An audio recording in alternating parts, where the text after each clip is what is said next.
வாழ்க்கை கொடுப்பதற்காக வருகின்றிருக்கின்றார்கள். அவரை கோவை ஒருங்கிணைந்த மாவட்ட கழகத்தின் சார்பில் நம்முடைய மாவட்ட கழகத்தினுடைய செயலாளர்கள் அண்ணன் தளபதி குடியரசுத் தலைவர் அண்ணன் திருநாவுக்கரசு ரவி அவர்கள் உள்ளிட்ட நம்முடைய அனைத்து கழக நிர்வாகிகள் சார்பில் நம்முடைய மாண்புமிகு அமைச்சர்களை வருகை வரவேற்று இந்த எளிய நிகழ்வுக்கு மாண்புமிகு அமைச்சர் அஸ்ஸலாமு அலைக்கும் வரஹ்மத்துல்லாஹி தஆலா வபரகாத்துஹு.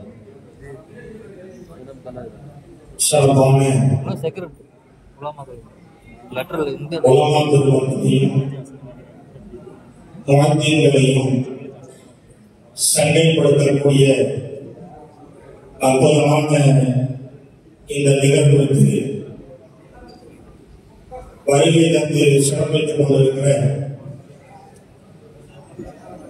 அனைத்து இஸ்லாமிய பெருமக்களின் உள்ளங்களிலும் இடம் பிடித்திருக்கிற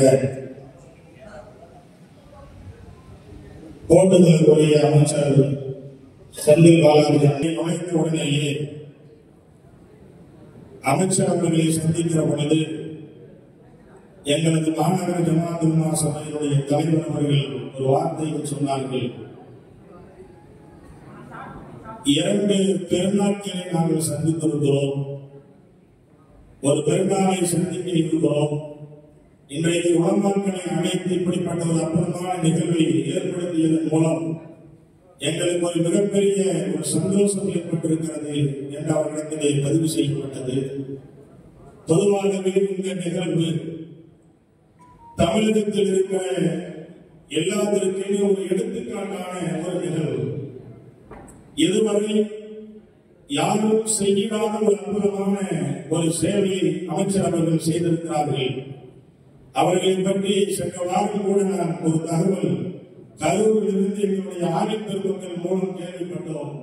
சென்ற வாரம் கரூரில் இருக்கக்கூடிய ஆணைய பெருமக்களும் இதை போன்ற சமூக முன்னோடிகளுக்கு இது போன்ற சேவை அன்பளிப்புகள் வழங்கி அவர்கள் அதை பாராட்டி நம்மிடத்திலே பேசியது உண்மையிலேயே அது மிகப்பெரிய ஒரு சந்தோஷத்தை நமக்கு தந்தது. இப்படி நம்முடைய தேவைகள் எதுவாக இருந்தாலும் அற்புதமான முறைகளை கேட்டு நிவர்த்தி செய்யக்கூடிய ஒரு பண்பாடு தன்மை அமைச்சரவைகளில் இருப்பதை பார்க்கிற போது நாங்கள் உங்களை மனதார பாராட்டுகிறோம். அதே நேரத்தில் ஒரு செய்தி கடனை நாங்கள் பதிவு செய்ய ஆசைப்படுகிறோம். என்ன செய்தி என்று சொன்னால், இங்கு கூடியிருக்கிற அத்தனை உலமாக்களும் நமது சட்டசபையினுடைய தேர்தல் வந்த நேரத்தில் எங்களுடைய மாநில சபை திராவிட முன்னேற்ற கழகத்தினுடைய கூட்டணிக்குத்தான் வாக்கை செலுத்த வேண்டும், உங்களுடைய வாக்குகளை கட்டாயமாக பதிவு செய்ய வேண்டும் என்று பள்ளிவாசல்களில் அறிவிப்பு செய்யுங்கள் என்று சொன்னார்கள். இங்கு கூடியிருக்கிற அத்தனை ஆணையங்களும் சும்மாவே வெள்ளிக்கிழமை நடக்கக்கூடிய அந்த பிறகு அத்தனை பேர்களும் திராவிட முன்னேற்ற கழகம் ஆட்சி அமைந்தால்தான் பாசிச சக்திகளை கடுமையாக எதிர்க்க முடியும் என்று சொல்லி அத்தனை பேர்களும் வாக்கு கேட்டவர்கள், அதற்கு வாக்குறுதி கொடுத்தவர்கள், தங்களுடைய கருத்துக்களை பதிவு செய்தவர்கள் என்பதை மட்டும் ஞாபகப்படுத்திக் கொண்டு ஒரே ஒரு கோரிக்கையை மட்டும் நாங்கள் சொல்லிக் கொள்கிறோம். அதாவது அமைச்சர் அவர்கள் உலக நலவாரியம் என்றும் இருக்கிறது. அது கிட்டத்தட்ட 3-4 ஆண்டுகளாக கோவை நகரத்தில் இருக்கிற எந்த ஆலயங்களுக்கும் அதன் மூலம் பல தடவை அணுகியும் அதனுடைய திட்டங்கள் எல்லாம் மாற்றப்பட்டுவிட்டது என்று சொல்லி எந்த சலுகையும் இல்லாமல் அதற்கு கிடப்பில் இருப்பதை போன்ற ஒரு சூழல் இருக்கிறார். உலகங்களுடைய மனிதர்கள் குழந்தை பிறந்தால் அதற்கு உலக நலவாரியத்தின் மூலமாக ஒரு தொகை அரசாங்கம் மூலம் கிடைக்கப்பட்டுக் கொண்டிருந்தது.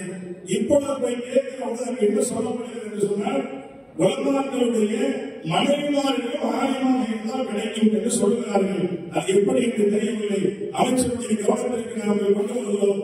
அதையும் நீங்கள் நிவர்த்தி செய்து தருவீர்கள் என்ற ஒரு நம்பிக்கையோடு இன்னொரு முக்கியமான ஒரு கோரிக்கை ஒன்று அமைச்சரிடத்தில் இருக்கிறோம்.